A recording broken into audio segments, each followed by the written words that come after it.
If you're looking for something with more than 4 cylinders these days, you tend to have to pay for it. Now, the C70 has a cracking engine, and we know that it didn't necessarily beat the BMWs and Mercedes in the old group tests. But today, the prices are different, and these are cheap, so it's worth having a look. Well, so here we have basically what is a coupe version of the Volvo 850. That means we've got a 2.4 litre turbocharged 5-cylinder up front, front-wheel drive as well, and here a manual gearbox. It's about 190 brake horsepower, 199 foot-pounds of torque, 130 odd top speed, and 0-60 in about 8 seconds. It weighs just shy of 1,500 kilos. The weight distribution isn't great, it's 60-40. We'll get to that in a minute, but overall the design's really nice. Obviously frameless windows and lovely coupe shape, and the interior is spot on. They're looking good now, these cars, aren't they, despite what you may do to them. Nice in the back too, actually. Decent leg room and a really nice sculpted armrest.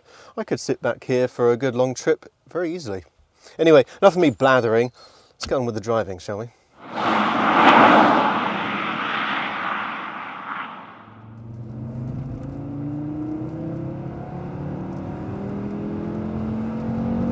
Now, the first thing to say is it sounds brilliant. It's a 5-cylinder, so naturally, yeah, kind of had to. Now, this is the roughly in the middle of the range kind of thing. 2.4 light pressure turbo. There was a T5 and a 2 litre. The big headline figure to mention is that it's got a lot of torque, just under 200 foot-pounds, and it's available at 1800 RPM all the way to 5000. Put that together with the long gearing, it can feel a little bit lethargic at times, but you just see the speedo rising.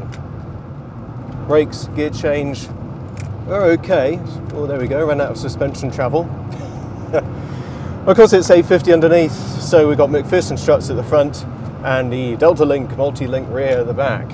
But for the C70, apparently the structure is 40% stronger, and new settings for the springs and dampers by TWR. It's also got slightly heftier anti-roll bars, but not quite as hefty as the 850R. Now, there were, I think, different suspension settings that you could order with the C70. You know, sport, dynamic, and comfort. Don't know which this one comes with, but overall it's kind of a firm ride. But it's still quite comfortable. Even low speed like this, there's a bit of intrusion, but very nice and comfortable in here, especially with the seat.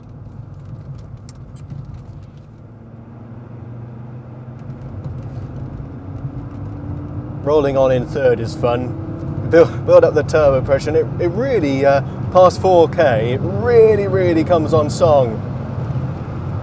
You gotta watch the speed though, because it can pick up serious pace.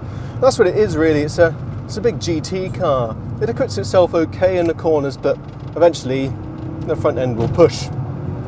The steering isn't the best. It's quite light, and like the throttle, it's difficult to modulate sometimes, just because it's all a bit soft and squidgy. When you really push it beyond kind of 8 tenths on the road, let's say, it does start to run out of roll control and a bit of spring control as well. Like over these, you can just feel the suspension starting to run out of travel because it's gone through it a bit too quickly. You can still pick up a serious move on though.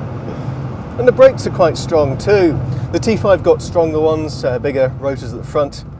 But this one's got, I think, 280 vented at the front and 295 at the rear. So there's plenty to stop it. Overall, yeah, it definitely goes more towards Mercedes than BMW as far as the driving experience is concerned. And that makes sense for the interior as well. It's a really nice place to be. The seats are fantastically comfortable. These ones are trimmed in Alcantara and leather. The leather's really high quality. And the dash is nice. It's well sculpted, it's good walnut wood. And the stereo, even though it's not the Dolby 14 speaker one, pretty damn powerful still. it's generally a nice car to cruise about in. And that's just made all the better for the fact that you have a nice, more than 4-cylinder engine. It's a bit of luxury, isn't it? And if you want a manual gearbox, well, there are some out there that have it, like this one. I wouldn't say it's worth necessarily chasing out. It's not the nicest quality shift, but